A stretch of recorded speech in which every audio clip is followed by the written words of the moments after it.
నమస్తే, నేను మీ శివకృష్ణ పోరాడం. ప్రపంచంలో ఎంతో మంది ధనవంతులు ఉండొచ్చు. వారందరినీ ప్రపంచం గుర్తుపెట్టుకోదు, వారందరినీ ప్రపంచం ఆదర్శంగా తీసుకోదు. ఎవరైతే నీతిగా ధనాన్ని సంపాదిస్తారో, ఎవరైతే సక్రమ మార్గంలో నడుస్తారో, ఎవరైతే ప్రేమ దయ జాలి కలిగి ఉంటారో, ఎవరైతే సేవాభావాన్ని కలిగి ఉంటారో వారిని మాత్రమే ప్రపంచం ఆదర్శంగా తీసుకుంటుంది. అలాంటి వ్యక్తులు ఒకరైనటువంటి రతన్ టాటా గారి జీవితంలో ఒక సంఘటన మనం చూద్దాం. ఆయనకి ఎంత గొప్ప ప్రేమ కలిగి ఉంటారనేది మనకు అర్థమవుతుంది. ఆయన సాధారణంగా ఇప్పుడు కూడా తప్పుడు మార్గంలో డబ్బు సంపాదించడం అనేది ఆయన ఎంత మాత్రం అంగీకరించడం, నిరంతరం కష్టపడ్డారు, ధార్మికంగా సంపాదించారు.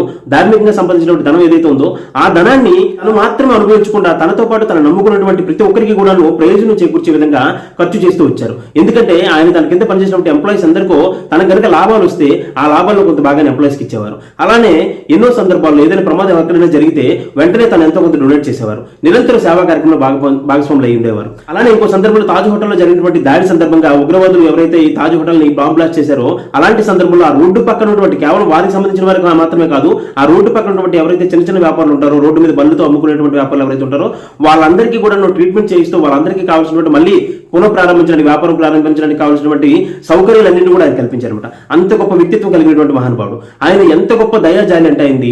ఒకనొక సందర్భంలో ఇచ్చినటువంటి సేవలన్నింటినీ కూడా బ్రిటన్ ప్రభుత్వం గుర్తించి అక్కడ ఉన్నటువంటి రాజు ఎవరైతే ఉంటారో ఆయన, ఈయనకి చార్లెస్ గారు ఆయన ఈయనకి ఒక లైఫ్ టైం అవార్డు ఇవ్వాలని చెప్పేసి పిలిపించారు.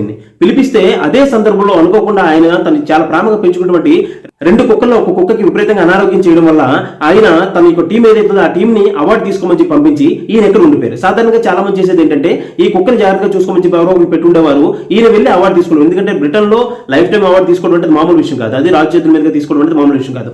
అలాంటిది ఆ అవార్డు కంటే కూడా తను ప్రాణంగా చూసుకున్నటువంటి జంతువుకి ఎక్కువ ప్రేమ చూపించగలిగారంటే ఎంత గొప్ప వ్యక్తిత్వం కలిగి ఉన్నారో ఒకసారి ఆలోచించండి. కాబట్టి ఆ విషయం తెలుసుకున్నటువంటి ఆ బ్రిటన్ రాజు ఎవరైతే ఉన్నారో ఇంకా మరింత గౌరవాన్ని పెంపొందించుకున్నారు. ఈయన మీద టాటా గారి జీవితం నిజంగా నలుగురికి ఆదర్శం అని చెప్పి అసలు ఇంత గొప్పగా ఎలా ఉండగలరని చెప్పి. కాబట్టి మనం కూడా గుర్తుపెట్టుకోవాల్సింది ఏంటంటే ఎప్పుడైతే మనకి సమస్త జీవరాశుల పట్ల అంత ప్రేమ కలిగి ఉంటామో, సేవాభావాన్ని కలిగి ఉంటామో, మనం సంపాదించే ప్రతి రూపాయి కూడాను మనతో పాటుగా నలుగురు కూడాను బాగుండాలి, నలుగురు కూడా వృద్ధిలోకి రావాలని చెప్పి ఎలా అయితే ఆలోచిస్తామో అలా ఆలోచించేటువంటి గుణం కనుక మనకు ఉంటే అప్పుడు ఖచ్చితంగా మనం సన్మార్గంలో ధనాన్ని సంపాదిస్తూ నలుగురికి సేవ చేస్తూ మంచి ఉన్నతమైనటువంటి స్థితికి చేరుకుంటూ నలుగురికి కూడా ఉపయోగపడేట్టు జీవిస్తే ఖచ్చితంగా మన జీవితం కూడా నలుగురికి ఆదర్శం అవుతుంది రతన్ టాటా గారిలానే. కాబట్టి అలాంటి జీవితాన్ని మనందరం జీవిద్దాం. ధన్యవాదాలు. జై హింద్.